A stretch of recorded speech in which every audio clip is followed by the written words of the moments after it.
el acusar de que estamos militarizando el país. Lo que no dijeron cuando de manera ilegal, porque la Constitución no permitía que intervinieran ni la Marina ni la Secretaría de la Defensa en asuntos de seguridad pública, y lo hacían y participaban en operativos de seguridad pública. Entonces no decían nada, el país no estaba militarizado.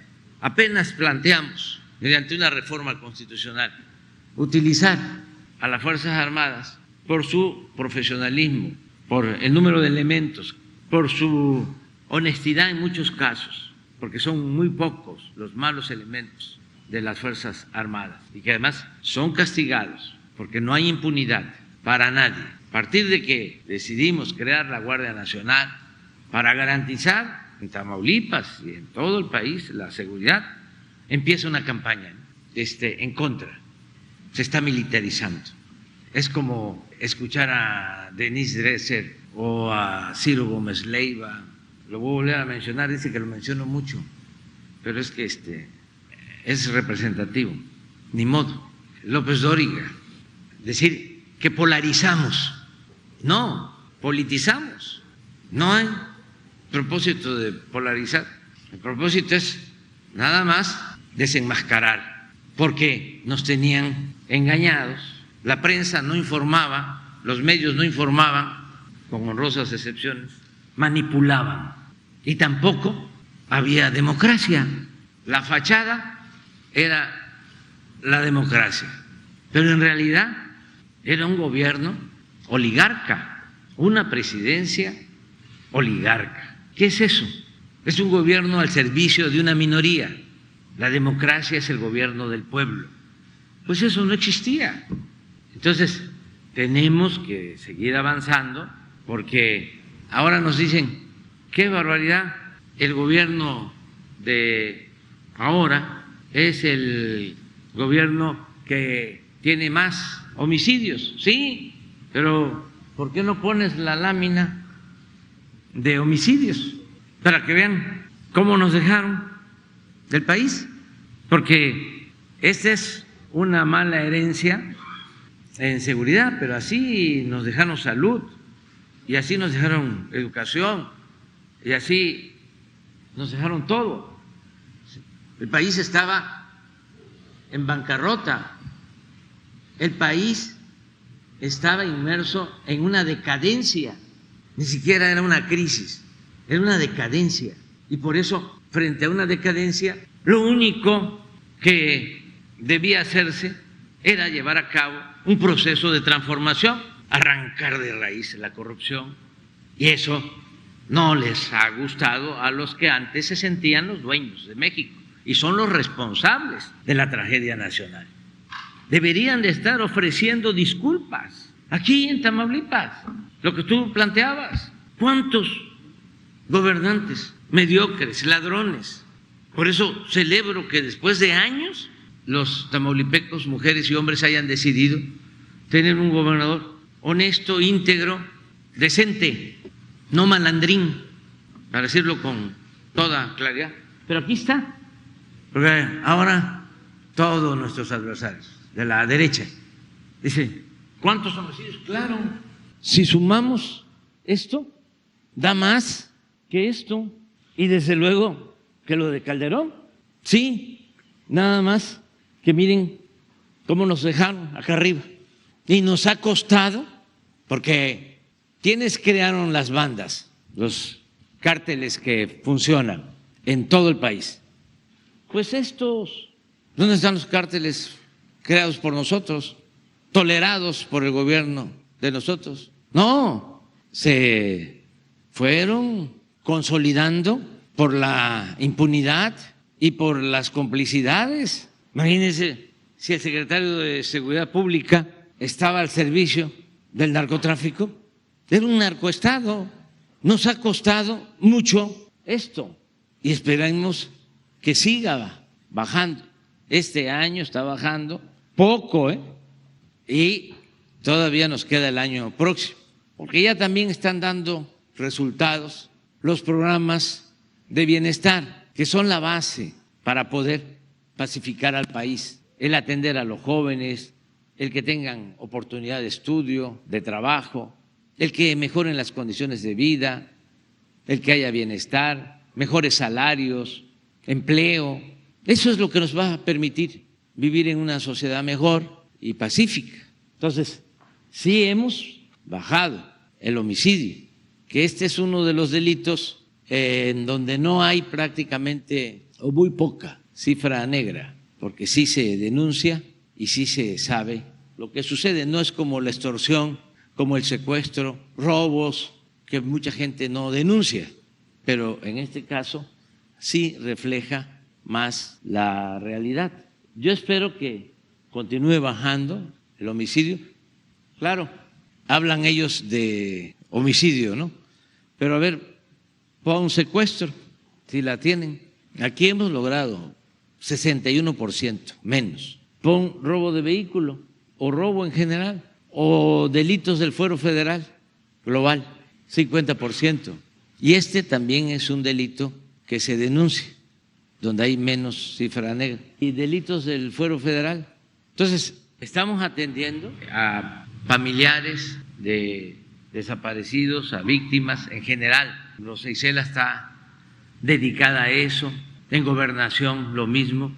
No hablan, por ejemplo, de que el presupuesto de Gobernación para la búsqueda de víctimas es el más alto en la historia, para la protección a familiares, a luchadores sociales, a periodistas. No les ha faltado recursos. Yo quiero que Alejandro Encinas informe sobre esto, porque sí estoy notando de que hay una campaña y me dices la ONU y me dices la OEA y no les creo, ni a la ONU ni a la OEA, porque no actúan con justicia. Se los fui a decir a la OEA de que no han hecho nada para defender a los pobres del mundo y tienen aparatos administrativos y muchísimos burócratas, claro, de pedigrí, porque ganan muchísimo dinero, pero no ven nada en violación de derechos humanos. ¿Dónde está la declaración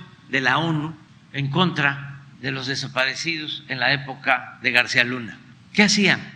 Y hay muchísimos funcionarios aquí en México de la ONU, de la OEA. Fíjense que el organismo de derechos humanos de la OEA lo llegó a manejar un senador que es un reverendo farsante, Álvarez y Casa. Y me consta de que es un simulador, porque cuando estábamos defendiendo los votos en el Zócalo y evitando la violencia, porque nos robaron la presidencia, de eso no hay duda, Calderón no ganó y la oligarquía lo impuso, pues este señor estaba de presidente de la Comisión de Derechos Humanos en la Ciudad de México y su recomendación fue en el sentido de que nos desalojaran. El presidente de Derechos Humanos de la Ciudad de México, que posteriormente, precisamente por esas ligas con el conservadurismo, con los reaccionarios de estas organizaciones no gubernamentales y supuestamente de defensa de derechos humanos, llegó a ser el secretario general de la Comisión de Derechos Humanos de la OEA. Pero les voy a dar un dato. Acaban de hacer un desalojo en la Suprema Corte de gente que está protestando precisamente porque quieren justicia. Y los jueces, magistrados, ministros protegen a los potentados porque no es un poder dedicado a hacer justicia, sino a servir los intereses de una minoría. Entonces estaban ahí protestando y de repente llegan porros a golpear, a quitarles sus mantas, a desalojarlos.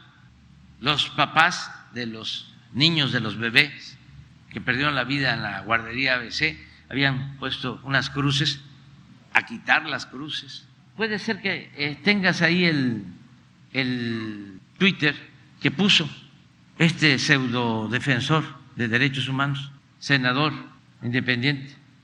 Hace como una semana fue, ¿no? El domingo. Entonces, tienes razón, tenemos que seguir avanzando, pero sí estamos trabajando en ese propósito. ¿Por qué eligieron el método que están eligiendo para atender a las víctimas y por qué no el método que se propuso en esa reunión? ¿Fue porque vieron que había, digamos, otros intereses detrás de las asociaciones civiles, del mismo Javier Sicilia? Un poco por eso la pregunta, ¿por qué este método y por qué otro método no? Puede ser porque, aunque es muy doloroso, a veces se abusa de estos actos, mejor dicho, se utilizan estos actos con propósitos mercantiles y se tiene que cuidar que el presupuesto llegue a los que realmente lo necesitan.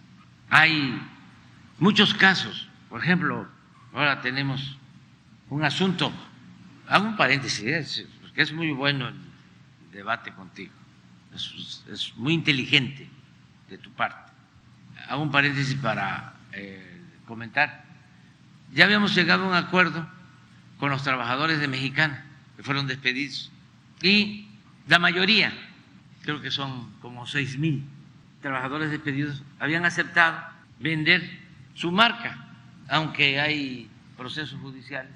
Y nosotros, como va a funcionar una nueva aerolínea que va a estar a cargo de la Secretaría de la Defensa, pero una aerolínea comercial, hablamos de que comprábamos la marca y se iba a llamar la aerolínea, todavía no lo descartamos, Mexicana de Aviación, porque era un emblema que por las privatizaciones y por la corrupción, porque Fox le entregó a Gastón Azcárraga la concesión, Fox entregó Mexicana y Calderón entregó Aeroméxico. Y en los dos casos fue para pagar favores políticos durante la campaña o las campañas de uno y del otro. Entonces México se quedó sin una aerolínea pública porque eran de la nación. Entonces ya se había llegado al acuerdo, todos, la mayoría, pero estoy hablando de mayoría del 95% que aceptan, porque se iba a distribuir ese recurso entre ellos. Y hay gente mayor y le iba a tocar algo, o les puede tocar algo. Se hizo un avalúo y, no sé, se estableció un precio por la marca. Y luego 3 edificios y juntaban pues una cantidad. Nosotros, más que por la marca, lo que también buscábamos es ayudar en algo a estos trabajadores que fueron víctimas de una gran injusticia. Bueno, aparecen 2 abogados de repente y en Campana mal aconsejan a 50, 100, 200 y meten amparos. Y entonces ellos están pidiendo dinero, más dinero para ellos, porque estos 2 abogados les dicen, no acepten ese trato, les toca más. Entonces yo quiero aprovechar, porque no voy a mencionar los nombres de esos 2 abogados. Quiero aprovechar para decirles que nos ayuden, porque van a perjudicar a miles de trabajadores. Que ayuden, que contribuyan, porque lo que van a recibir los trabajadores de Mexicana, ya en una asamblea de ellos, tanto de activos y de jubilados, llegaron al acuerdo de distribuirlo de manera equitativa, que les toque parejo. Entonces, con esos amparos no podemos hacer nada. Entonces les hago un llamado a esos 2 abogados que nos ayuden y también a los trabajadores que están aceptando esa asesoría, porque nosotros, ayer me lo planteó la secretaria del Trabajo, que habíamos pensado ya resolver esto porque tenemos que echar a volar la nueva línea aérea a finales de este año. Ya estamos haciendo todos los trámites y la firma del contrato con las empresas de aviones y todo. Y dijimos, pues vamos a resolver, pero se emproblemó por esta situación. Entonces, le dije todavía a Luisa María, vamos a esperar un mes más, ojalá y se desistan de la denuncia, y también a los trabajadores, porque si ellos no se desisten de la denuncia y los abogados dicen, no, vamos a ganar y nos van a tener que dar lo que pedimos, pues están en un error, porque ni van a recibir ellos nada, ni la mayoría de los trabajadores, porque ya nosotros tendríamos que ver cómo registramos una marca para que empiece a volar la línea aérea. Ahí cierro el paréntesis para decir, muchas veces hay abogados, gestores, asesores que tienen una visión de las cosas y no dejan de cobrar. No es en todos los casos. Hay mucha gente de organizaciones sociales honesta, pero también hay vivales en derechos humanos, en el ambientalismo. Hay pseudos ambientalistas. Hace como un mes los conozco muy bien. Había un problema en algún lugar, ya saben ellos a qué me refiero. Y le pregunté a la empresa, oye, ¿cómo resolviste el problema ambiental? Porque no le permitían construir. Y se empezó a reír. O sea, maició al ambientalista, al pseudoambientalista. Y así hay, como arroz, muchos aprovechados. Entonces, ¿no está el video, el tweet? A ver, miren lo que escribió este genio. La gente se hartó y de manera pacífica presionó para desalojar a los provocadores. Y entonces apareció la Ciudad de México para proteger a los provocadores. O sea, que llegó la policía para protegerlos. Este fue director de Derechos Humanos de la OEA. Por eso siempre me gusta escuchar la canción de Carlos Puebla, esa que dice, ¿cómo no me voy a reír de la OEA? Que es una cosa tan fea que causa risa. Ahí se las recomiendo.